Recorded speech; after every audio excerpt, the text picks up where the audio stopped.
Welcome back, guys, to another episode of the Darkhorse Dental Success Pod. I'm your host, Ruben Camp, CEO of Darkhorse Tech. And this week, we have a man so crazy, he opened two startups at the same time. Dom, welcome. Hey, how you doing, Ruben? Doing well. Thanks for having me on. And I'm going to start just because it's something new that I've done, just to kind of highlight the good work that you're doing. You left, corporate and hanging your own shingle and trying to do things the right way. And I just wanted to highlight this review from one of your patients. They said, wonderful experience, customer service outstanding, the front desk, dental assistant, and dentist all were great. No pain at all. High-tech facility. All right. TVs on the ceiling. Yeah. For you while you're being worked on. Clean. Nice personalities, good location. I just found Toothsome, and they've just got a new family of 4, meaning their family, not that Dom also adopted a bunch of children. That's awesome, man. That's got to make you feel good. Yeah, that made us feel great. But before we started, that was kind of one of our ideal reviews that we put together. It was a review very similar to that. So to see that come to like fruition and have a patient come in and actually say those things about our office was very encouraging. And it speaks to what you've built, even just a short time. They've hit staffing, your cleaning staff, how you spec'd out your IT for the treatment rooms. Well done. We had some good help for that, so you know. Oh no, we're talking about you. All right. So we'll jump right into it. Random question. What did you think of Michael Strahan's April Fool's joke? So because I think we know all about like Michael Strahan, I think a lot of us kind of figured it was a April Fool's day joke. But the video that I saw, like you didn't really see a lot of what was being done, so it was a little, like suspect, you know?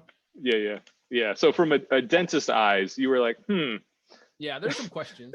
It was awesome. He got me. I'll admit. I completely fell for it. Yeah, but that's like his brand, right? So I know. That's why I should have known. So take our audience through, like, where did you grow up, college, dental school, and how did you decide you wanted to be a dentist?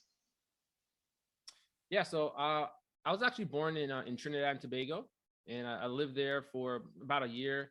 And then my parents moved to Canada. So they skipped the whole United States and just went to the coldest part that they can find. Right. So I grew up in Canada. That's where I spent most of my my childhood. And I also played soccer. So I was able to get a scholarship to University of Vermont, where I played there for 4 years. Now that was a blessing because it allowed me to get my undergrad degree for no money down. Yeah. So that was a blessing.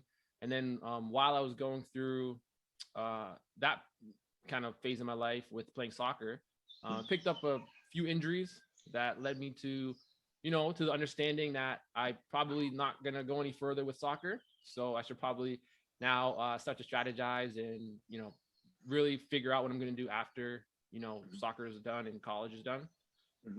The reason why you decided to pursue, career in dentistry is that both me and my sister had braces at a young age. Her treatment was a little more intensive than mine, and she had this thing on the roof of her mouth that we have to turn like every night. It's called a palatal expander, and basically I would do it for her when I was like 7 years old. So I thought I was a dentist. I thought I was an orthodontist back then. So I decided just to make it official and just go to dental school. Right on. Yeah. So after college, applied to dental school. I did take a year off after college, and it was the most enjoyable and fun year I've ever had in my life. I just went back home. I went to Carnival in Trinidad. My parents let me bum at home for a year while I figured things out, and took a gap year.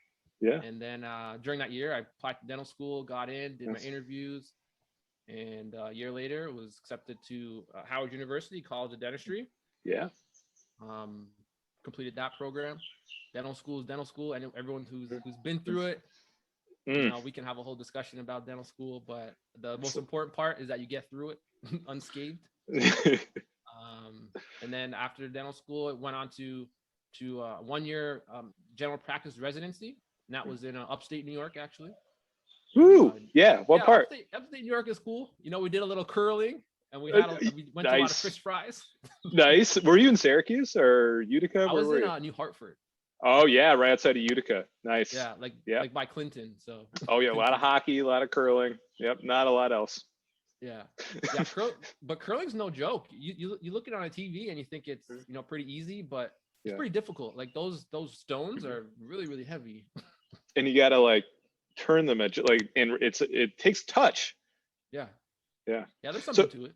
So you went to Burlington? Is that you went to went undergrad in Burlington? That's awesome. So do you ever go to Plattsburgh? Like take the ferry and go across? So I actually never made it to Plattsburgh, but it's like right there. You just go across Lake Champlain, and you're right there. Nice. I used to back when I first started the company, I just covered the entire state, and Plattsburgh is like 6 hours from Ithaca. So I drive up there, work in the office, and spend the night. And then there was this very special beer called Heady Topper. Oh yeah. And I'd take the ferry across from Plattsburgh over and go on a beer run. And like they could only sell like 2 4-packs every gas station. It's just like cult beer out in Waterbury, right outside of Burlington. About 40. Yeah, Waterbury. Yeah. So you would go to Vermont for the beer? Yeah. Yeah, they have some good like microbreweries and stuff like that. It's good. Yeah. So what hurts the most from your soccer playing days right now? What hurts the most? Is like your knee. Well, I broke my leg. I tore my ACL. So I got like I have a rod in my right leg. I have 2 screws in my right leg, and then I tore my ACL. So I'm just bionic, man. Soccer is sneaky dangerous. Like concussions and lower body injuries. I played. I was a pitcher for like from when as young as I can remember. I played Division III baseball, and my shoulder is duct taped together currently. Yeah, I mean it'll definitely take a toll on you. Yeah. All right, enough of beer, enough of sports. I know most of the dentists probably listening to this podcast have no interest in either of those things. But they're pretty interesting topics though. Yeah. So to kind of take me into, your wife Shannon. I also am married to a Shannon. Oh, nice. Shannon's a good name. Shannon's a strong name. So kind of take me to that stage of, you guys are working obviously for someone else, and you're coming home at night and you're just like, I can't do this anymore. How long does it take to open a startup? 18 months? When do we get started? Gotta take me back to like the things that led up to you eventually, going out on your own. So after our residency, we moved back to Maryland and we started working for, I worked for, it was a smaller DSO at that point, and Shannon worked for a private office. The office that I worked for eventually was, purchased by private equity, and that just like changes things. Anyone who's been through that kind of transition with an office knows that some things change, not all bad, but there are definitely changes that were occurring, and we began to think about like where we wanted to see ourselves like long term, and we figured that we couldn't affect change in a way that we wanted to. So I think dentists are pretty like goal oriented, and once you stop like striving for goals, you get kind of stagnant and things just become very monotonous. And we were at that point in our lives where we were just going in every day and doing the same thing, not really having an impact on the company as a whole. And that was something that we were desiring in our life. So that led us to, look to purchasing a dental office at first. The thing with purchasing a dental office is that sometimes you can't find what you're looking for, especially with 2 of us. There's a certain size like office we would have needed. We couldn't really find that at that time. So the next thing was, okay, let's just build what we want. And that's what led us down the path to looking at starting an office or doing a startup. And we had no clue what to do, to be honest. I mean, we've had friends that did startups, but whenever we would talk to them, it was always like, as we were talking about earlier, like what they did wrong and what they didn't do right early on that's causing big issues now. So because we, we're talking to our friends about these things, we decided to, really consider reaching out to people who like do this for you and have a pretty good understanding of the sequence that you should go through, so that you don't make a mistake early on that can just like compound upon itself and then cause a really big issue down the road. So we reached out to, some consultants and picked the consultant that we thought we worked really well with. You guys worked with Ideal, right? Yeah, we worked with Ideal Practices. Yeah, they're a great group. Yeah, we had a really great experience with them. They basically took you from like A to Z on how to open a dental practice, but you were very, very involved in the decisions that were being made, and it's very like tailored towards what you are looking for in not only a practice, but like how you want your life to be. Because as a business owner, like those two things kind of go hand in hand, right? They have to mesh. Otherwise, you're not going to enjoy going to your office every day if it's not where you want to live, or it's not in the proper school district you want to be in. So right, those are all things that they take into consideration to help you to open your practice in the best possible location for you, but also for where the patients are, that you can be successful. So yeah, I know consultants get a bad name, like in all, I guess across all industries, but like what you're essentially paying for is you're skipping past that mistake, the painful mistakes that you make yourself. Most of them anyway. I think there's something to be said for, there are some mistakes you have to make. Absolutely, 100%. You have to feel the burn before, that could be employee related. It could be, oh, I grew and I don't have the process to sustain that. I got to slow down and kind of artificially. So Ideal, I've had a really good working relationship. They expect a lot out of the people they refer to. Like they refer to us, which is, I'm very grateful for that. The bar is high, right? And they expect that we take care of their clients in a certain way, which is, we do things well above board. So that's okay with us. But usually it's just like a doctor's like, here's a floor plan, figure it out. And, Ideal is a little more put together than that. Yeah. So I think it's good, right? Because they also like educate you. So now, because we were educated, like we know the steps now. So if we wanted to go ahead and like open another practice or whatnot, they've introduced us to the right players. So we kind of know where to go to find the answers or who to use moving forward. So that was worth its weight in gold, to be honest. Sure. Yeah. So question, because I do the same thing. What's one positive and one negative with working with your spouse? One positive and one negative. Positive is we save gas because we carpool.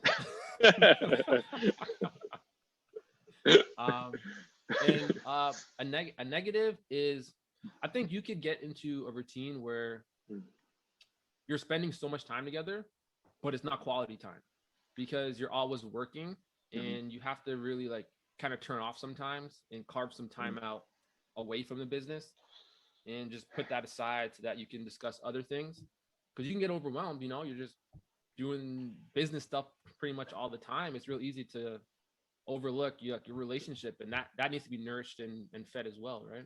Yeah, I would say it's a daily thing I'm paying attention to. For me, positive, my wife Shannon takes care of the money, and that's just amazing to have someone you trust in charge of that. The negative is I work 10 feet away from her every single day. So there's a lot of room for mistakes. And, when you're so busy, you don't answer a question with the amount of, loving emphasis that you should. And that's probably, that's my number one thing I'm working on, is just being more aware that, I just need, we all get caught up in that crap, but it's like, you just need, it's the struggle, right? Some people don't have to deal with this, don't work with their wives. It's just like, no, it can be difficult. Absolutely. That was also part of the consideration why we decided to get us to purchase a second practice. So the second practice wasn't a startup. It was like a pseudo startup. I mean, it needed to be brought to another level. But one of the reasons was because we can both be working in separate practices and have some space from each other. So that it's important what you just said. Yeah, you so close together all the time, and you need some space. All right. All right, so I have to buy another business and be like, hey, honey, That's it. I might pursue this. It would be, I know what it would be though. It would be, she'd run like a dog park, or like like a rescue where like hundreds of dogs are running around, and then I would have to work twice as hard at Darkhorse to make up for the loss leader. There's a dog park not too far from us, and it's the first time I saw it, but it was like a bar, and there was a bar outside for the owners, and then there was a big fenced in area for all the dogs. It was crazy. Oh man, that's my jam right there. You can run with that. There you go. It just needs like a basketball court, and I'd be complete. Yeah. So what obviously you have 2 practices pretty much starting from scratch, 1 completely from scratch. What did you do in the beginning to attract people to this mission statement, this brand that you had built? So one of the things that we actively try to do is just get our name out there and just be present in people's minds. Startup, you're starting from 0 patients and no one knows who you are. You have no brand recognition. So you have to just be put in front of as many people as possible. I think they say it takes like at least 3 times for people to see you before they even start believing you're a real company or something like that. There's a certain amount of times like people have to see you. So one of the things that we did was we became very active in the community groups, so like on Facebook. And we did little videos for them. We answered, questions that they may have had in regards to dental issues or even like other medical things that we could chime in on. And in doing so, we made sure that they knew that, we were opening a dental office, Toothsome Dental, just so our name was kind of circulating in the community. And on top of that, we really, really tried to document our build out in the process of like opening a dental office.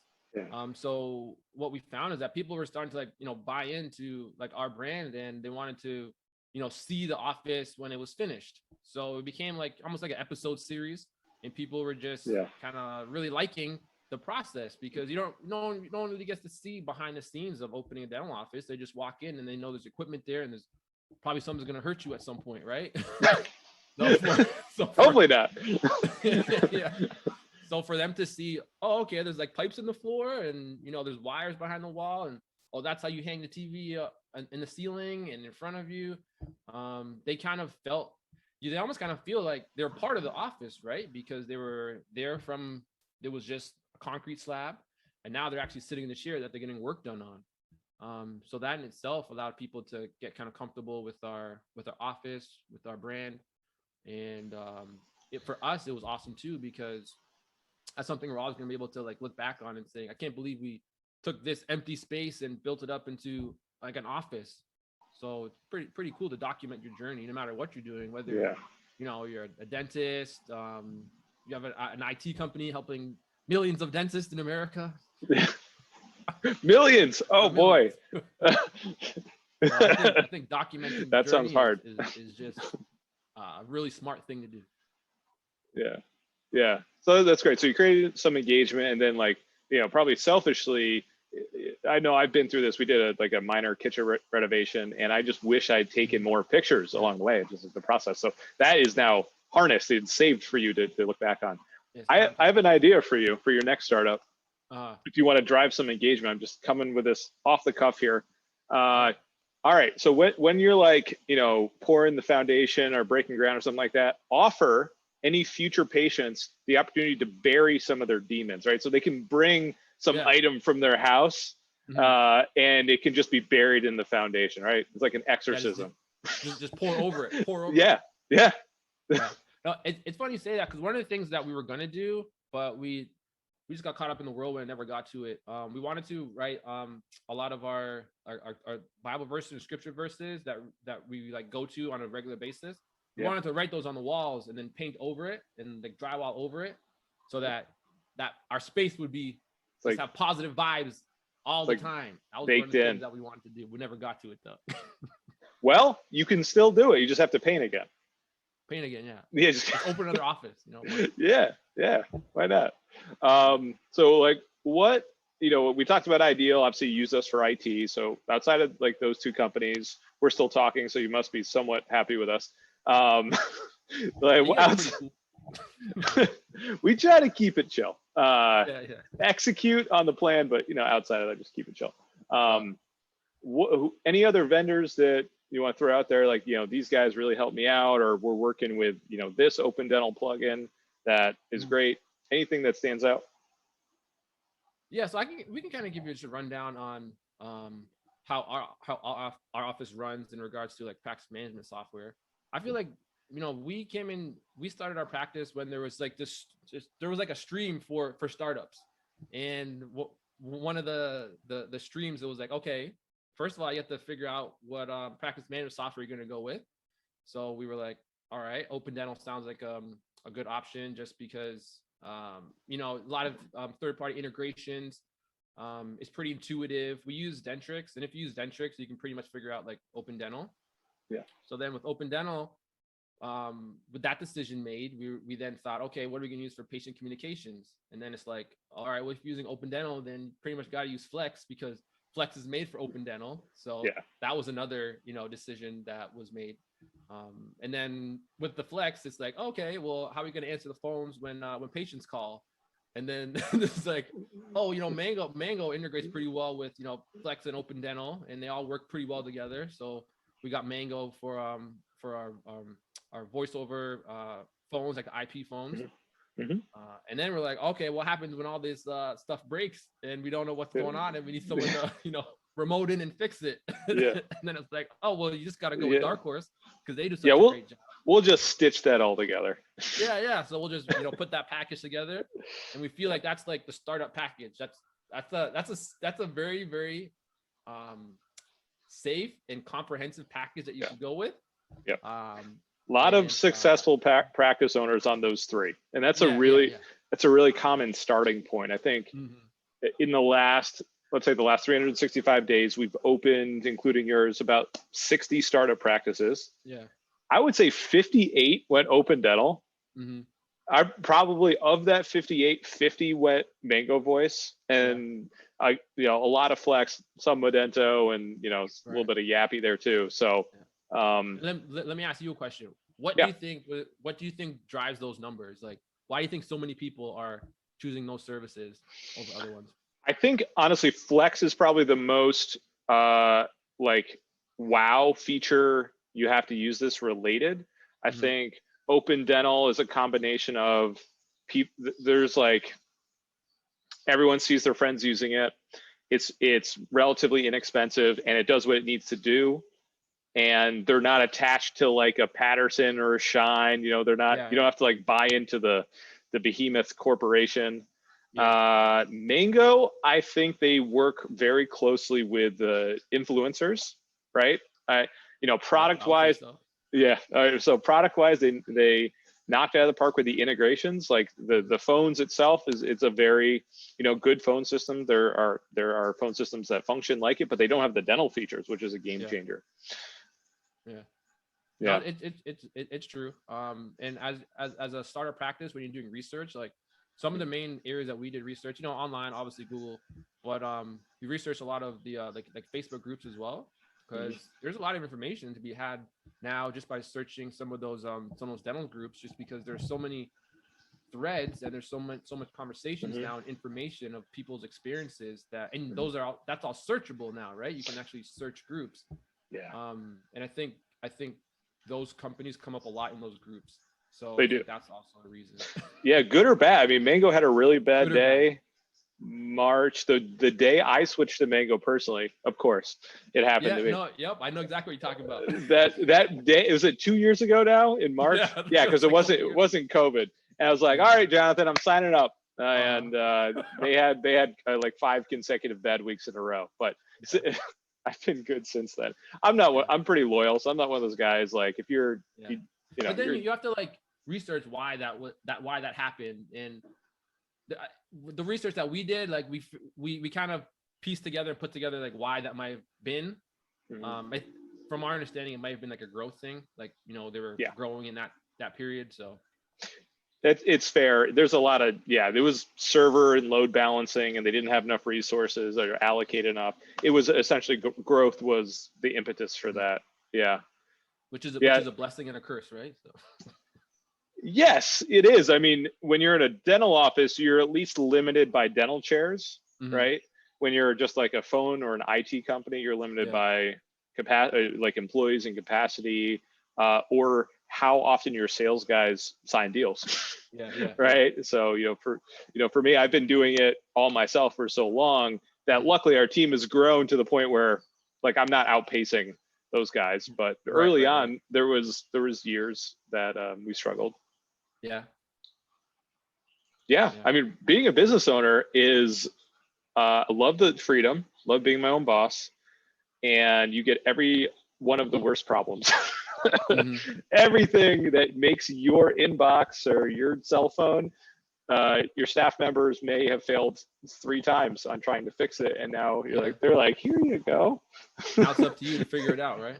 Yeah. So it takes a little bit to get used to, not feeling like you're cursed or something like that. Like, no, someone needs to make a decision here. So we're very new to the game of being business owners. And my parents, didn't own a business.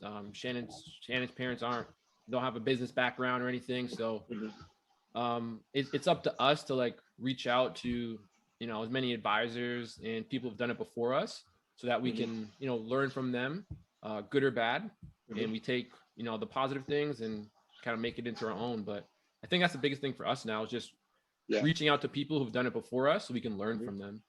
Do you do any sort of peer groups? No. So that's actually one of, personally, my weakest personality traits and qualities.